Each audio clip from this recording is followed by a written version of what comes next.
Hello, everybody. I'm Jessica. We'll just let Prati here share the Hi, video as everyone. well. So, welcome to our fourth webinar. Prati, why don't you take it away? Yes, welcome to the Readsy's fourth webinar. We're just going to be sharing, a few tips on how to work with first-time authors. It's really good to see all of you here. My name is Pratima. I'm all the way here in New Zealand, where it's 7 a.m. in the morning for me. And Jessica is joining us from Glasgow in the UK. And it So is not I'm, 7. just going to share my screen there so you guys can see the slides that we prepared for this. There we go. So at Readsy, we've seen a fair share of first-time authors, and over the years, we've noticed that working with first-time authors is usually a little different from more seasoned authors. So today, we're just going to be going over some hot insider tips on working with a first-time author. So we'll go over the following points: how to effectively communicate with first-time authors, how to really nail the offer, how to properly decline a request, successfully complete a project, and also important resources for both you and the first time author. We will have a few minutes at the end to answer a couple of questions, so feel free to save them in the chat box. So let's get started, shall we? All right. We'd like to introduce you to our newest author, Joe Reeds. Now, Joe Reeds, he's writing his very first novel. It's a dystopian story that's loosely based on the Kardashians. So it's a book that we didn't know we needed, but there you go. It's 75,000. It's a 75,000 word manuscript, and Joe mentions that he would really like this edited by next week. He also wants a cover design for it completed in the next 48 hours. And Joe also wants to start marketing the novel just to gain hype and traction on social media, but it's unclear if that means now or after all this goes through. So, as you can see, Joe is very, very excited to get going on Readsy. Because Joe is a first-time author, he's actually never had to write a brief before. So, for you guys that get first-time author requests, you may see that there are a few missing details to them. But the manuscript and sample can look really interesting to you. So the next step is to figure out exactly what Joe Reeds wants. So this is a really good example, a template, so to speak, for a designer, Matt. He's asked some critical questions that will help paint a better picture on what Joe is looking for. So some questions like, which outlets are you intending to publish through? What is your target audience or readers? And more importantly, when is the absolute deadline? Matt mentions that he won't be able to complete something of quality in 2 days. So it's really important to lay that out because, again, Joe Reeds doesn't necessarily understand the workaround time for designers if this is his first brief. And then he also asked, do you have a particular idea for what you'd really like the cover to feature? Some other good questions we've written out here in the next slide is, how far along are you in the manuscript? This is actually very important for not just designers, but for any service to know where exactly the author is currently on the manuscript. Particularly for a designer, if Joe is only halfway done or fully done, but then has not had it edited or tweaked on, this story could change drastically, and the cover could actually change drastically as well. So Matt would need to know that this is the final, the final story. Nothing's going to change if he's going to put the work into it. Other questions? Can you share any other samples? Are you working with anyone else on this, kind of similar to the first one? Do you have any budget or even a ballpark range in mind for this? And then just to give a little more insight on what Joe likes, do you have any cover designs of current books that you really love? Okay. So once we have, a clear idea, it's the next point is making an offer. So setting realistic expectations becomes really important here because Joe has never seen or never been involved in a publishing project before. So the first thing, probably something that for all of us to keep in mind is what they need. So what the author says they need in a brief is often very different from what they actually need. So be sure to look at the sample, the brief, and then reiterate what you think that their brief or their manuscript requires. The second point is set realistic, deadlines, process, turnover periods, how you will be delivering the project, how many rounds of copies or editing work you're going to do. So this becomes really important. And the third one is when you will deliver. The when is important as well, as we've been discussing recently, in a couple of our reminder emails that you must have received from us. You shouldn't really miss deadlines with first-time authors, as it might give them, an impression that you don't care about their project, and it tends to make them very nervous as well. But also bear in mind that if the brief is clear and you've got all the information that you need, you can immediately send over an offer to an author. So there's no back and forth in the messages. Now, here is a really good pricing example. So the more detail you get from the first-time author, the more thorough you can make your quote. And, and this is a really good example of a clear and concise quote from Matt, where, he's laid down the prices for the different types of covers that he will be willing to work, the number of rounds that he's also offering. And also he's kind of divided the payment. And at the end, he's also let Joe know that, if it fits within his budget or timeline, to get back to him. And just before I go into the slide, for anybody who just joined, welcome. We're going to have some time at the end for FAQ, so please feel free to ask questions in the chat there. That's for you guys to ask away, and we'll try and address as many as we can for the time that's left. But going back into this, so sample work, this is a question that we get quite a bit with regards to, or in our onboardings with freelancers. So is it a yay or nay when providing sample work, and particularly for a new author? It can be kind of difficult to know in which situation to do so, but really it's quite dependent on the project and the scope. So here are 3 tips that we think will really help you guys in deciding if you want to provide a sample work. So the first is, when does it make sense to offer a sample of work? Well, they can make sense for copy editing and proofreading, but maybe a little less sense for developmental editing and editorial assessments. Also, the second tip here is provide past samples of work from previous clients. So if you don't want to do a sample editor, maybe you just don't have the time to do one, and it's just as good to provide a sample of previous work that you did for a client, with obviously the prior client's consent, of course. And the third tip here is maintain realistic expectations. So make sure you don't include more or less details or corrections in your sample than you would provide on the actual job. You want to really make sure that the work that you're going to provide is equivalent to the work that's done in the sample. This next slide is a really great example of just a response from a marketer, Martin, who is giving a little bit more detail of a sample of work on a book that he worked on called The Cover Book of all book titles. He mentions that it's a cross-platform marketing campaign, and he talks a little bit about the different channels that they worked through, like newsletter ads, Amazon ads, and cross-promotion with other authors. And then also just including a few numbers to really sell the point that Martin knows what he's talking about because he did something of similarity previously.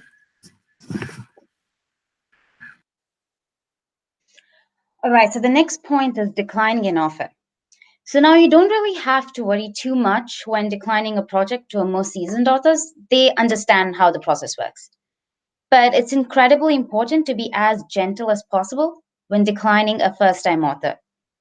They may often see your response as a setback to their passion project.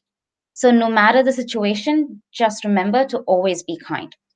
Now we're going to run through some really good examples of responses in different situations. So in the first one is an example where, the book is probably not a right genre fit or a service fit.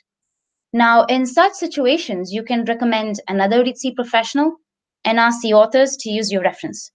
This is a really good way to build relationships with, other professionals on the REITC platform and get references from them as well. Now, there can also be a situation where the author is looking for a combination of services that is a partial fit to your profile. Now, if that is the case, you can always make an offer only for the service that you can provide and recommend the Readsy professionals for the other services. Now, you might be able to sense a difficult client when you see a brief. And when you see a potentially difficult client to collaborate with, for example, they immediately ask for NDAs, they seem really rude in conversations, overly anxious or demanding. Now, if you don't see yourself as a good fit for the project or the author, it is okay to decline. Now, a third reason is probably when the project is too early for your services. When the editing is not complete, but they're already looking for a cover designer. Now, always ask the author to get in touch with you when the manuscript is ready for your services, when you are going to be declining such a brief. And similar to what we mentioned earlier, just always remember to be kind. So once you've accepted a project from a first-time author, like Joe reads, there are a few very important things that you need to keep in mind in order to complete the collaboration without a hitch. So a few of these tips are: give regular updates and timely responses. Of course, this is the case for all clients, but with regards to first-time authors, they can be quite anxious to hear back from you because this is their baby, this is their very first project, their very first manuscript, and they really want it to be edited and worked on just as important as they had done originally. So along those lines, anticipate and address any potential delays immediately. So let them know if maybe there's something added on your workload that wasn't there before. And if that's the case, you may need to amend and update the collaboration to reflect any new dates or changes. And we do ask, as some of you have heard from our onboarding, that we do ask you to do this 3 days before any original payment is due, just so that it does take into effect. The last thing that you also want to bear in mind when you're working with new authors is that you may need to provide additional information when required. So this is their first time. They may not necessarily know the things that you think are quite easy to know or just general knowledge in publishing. So it's a really great moment for you to just be a teacher, be an instructor, support them through this whole process, and share with them some of the links that you found helpful while you were starting off on Readsy.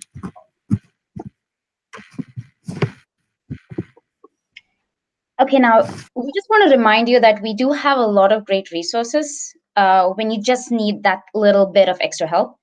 We've launched our new FAQ, which you can see in the link provided. And we're just going to run through some of our helpful resources here. The first one is request management. This is just basically, a couple of FAQs that we have listed on how you can manage requests and send offers on Readsy. It also explains how you can set your profile as out of office, so you can pause your account if you're too busy, and how you can also decline a request. It also explains how you can edit offers after you've sent them. This can be really useful when you want to update your offer after discussing, with the author. And the second set of resources that we were going to go through is the collaboration tips. Now, here you're going to find answers on how you can amend your payment schedule for an ongoing collaboration. Now, as Jessica mentioned, this might become really important when you want to use an amendment, to push or move your collaboration start or end dates. So amending a payment schedule corresponding to those new dates might also be important. But these collaboration tips also include how you can structure your fees, cancel a collaboration, the Readsy and Stripe fees, just more general information on that. Now, the last bit is the services FAQ for the authors. This will be available inside your Readsy account itself and in the FAQ section. Now, this is where we have information on the different types of services available on Readsy and the differences between these services. Now, this is something that you can easily link to the author because they'll have the same link on their Readsy accounts as well. And especially for a first-time author who don't know much, they probably wouldn't know a lot of differences between a developmental edit or a copy edit and the different types of marketing services available. So this would be a really good FAQ link to send to them And now we will move on to Q&A. Okay, amazing. So our fellow colleague Yana has been following through the chat to make sure we don't miss any questions, but feel free to ask. Keep asking them. She'll keep adding them. So here we go. First one, will slides be available to us? Yes, of course. This is being recorded right now. You'll be able to watch it again and watch it at your own pace. As soon as this is over, it'll be available on our YouTube channel. The next question, well, will we be able to access this info? Hopefully that answers that question as well. Now, how do any of you editors offer samples of editorial assessment? I would say that's more of a question for the channel than us. And this question here is, do editors absolutely have to market their clients' books? What if you're only good in editing but lack marketing skills? Well, first of all, it's not only good, it's exceptional skills to be good at editing. But if there's a case where you feel obligated to market the book for whatever reason, speak to the author. In most cases, they'll be giving a request specifically for your service editing. And so you should really not feel obligated to have to do anything outside of that. Prati, did you want to add anything to that point? Yeah, and it's something that we mentioned earlier that, if they are asking for a combination of services where you think you can offer just one of them, always feel free to just let them know and make an offer just for that service. So if it comes to this, then just let them know that editing is the service that you can provide and marketing is probably something that you're not comfortable with. And you can always recommend another Readsy professional for marketing for them.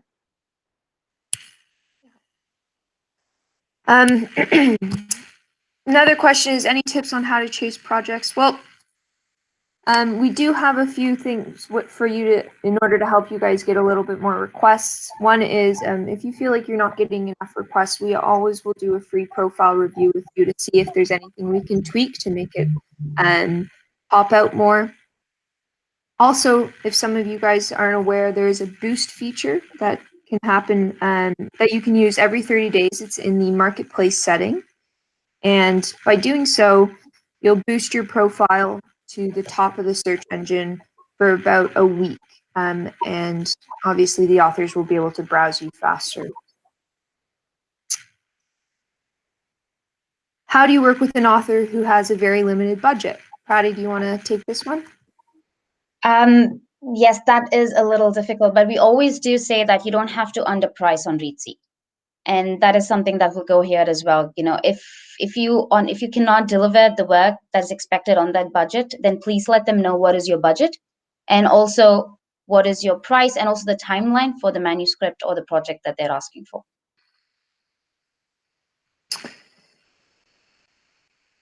Now, this question here, how do you guide first-time authors to the services they need to reach their goals? Example, they think that they need a copy editing and really, so that question actually is can be applied to sending them that FAQ link that Prati actually mentioned for authors to kind of clarify the different types of editing that is available to them, and just clarifying why you think they need this over that, giving them again that additional education. Yeah, Prati, you want to go back to? Yeah, you can see. Yeah, I can go back to that link so you guys can just have a look at it. This will be available in your FAQ section when you sign in on your Readsy account.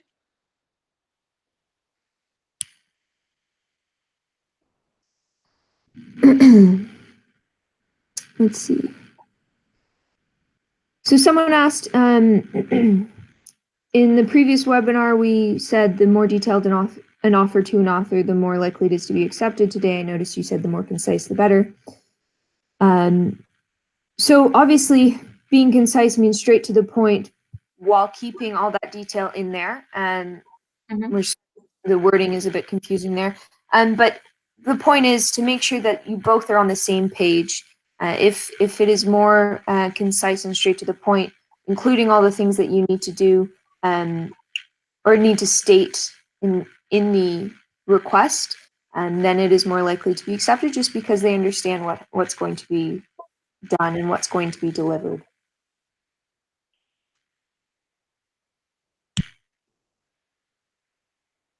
Can you offer more menu choices for declining offers by perhaps adding other as an option? Sometimes the option doesn't apply. Great suggestion. And we will share that with our tech team as well. And we always love to hear any other suggestions, which we will mention where you guys can email us for further suggestions as well.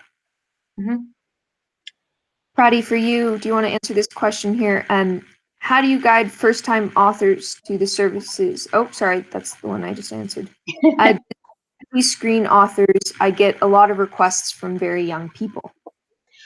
Yes. So when you do end up seeing an author that you might suspect is underage, the first thing to do is probably to let us know. I try and flag these requests as early on as I can. And we are absolutely okay with underage authors. We just need to get their parental consent because they're under 18 and they can't enter into a legal contract, and hiring you for your services would constitute a legal contract. So it's just about getting their parental consent, which is what we send them an email for. And once we have the consent, then we're all good to continue the collaboration.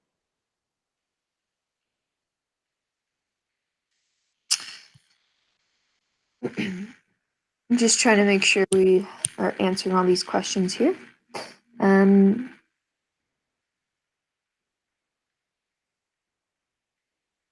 So one person asks here, if a quote for editing is done without understanding that manuscript is ready for editing and ends up being a heavier edit, what's the best way to tell them it'll cost more without looking like you're trying to charge more? Well, that's a really good question. One thing that we suggest in our onboarding is to always ask for more detail in terms of the sample that they provide of the actual manuscript, so you're getting a better picture straight out the gates of how much work is involved. So that way you're not necessarily in this situation where you may have quoted them something and later found out that it was actually should have been charged more. There's really no easy way to say other than this project may be taking a little bit longer, and authors are quite open to communication in terms of that. If they're it's better to just be open with the communication.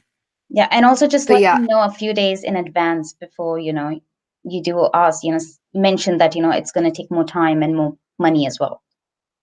So instead of a few days before when the collaboration is supposed to end and when you're supposed to deliver the project. So just a few days ahead is a good, as early on as possible. It's a good time to let them know that that the manuscript or the project is taking longer than you anticipated. It's just good to keep them informed and also up to date as early on. Yeah. Okay, I think that is it for questions, unless anybody else had a last minute question. Don't feel like this is going to be the last time that you can ask questions. There is, of course, the email that we'll share with you, as well as that help button in the marketplace that we will always be there to help you guys answer. I'm just waiting to see if maybe Yana is adding any more here.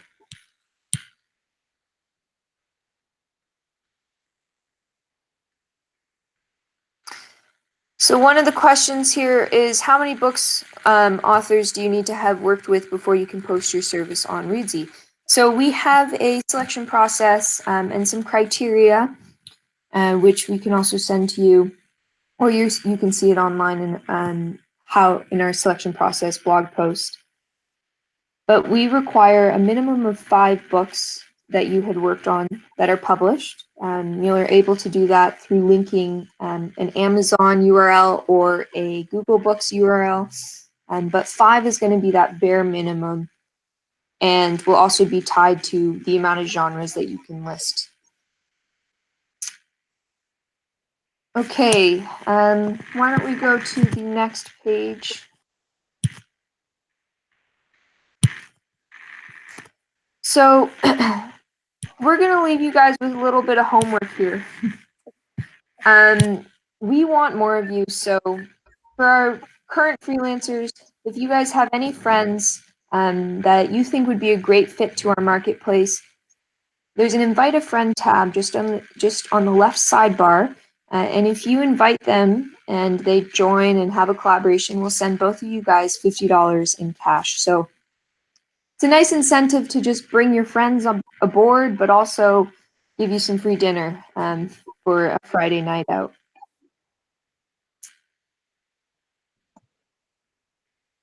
The other thing that we'd like to ask you guys is please keep the suggestions coming. That email there is going to be the best one to reach us, freelancer@reedsy.com. Whether it's for our next webinar or a brand new newsletter that's coming soon, keep a lookout in your inbox. We would love to hear the kind of content that you'd like to see. So suggestions, even favorite links or whatever it is, please feel free to email us. And again, if we missed any questions from you guys, please email us at that link as well. Yeah. Lastly, if you watch this webinar but have yet to join as a Reedsy freelancer, please do so today.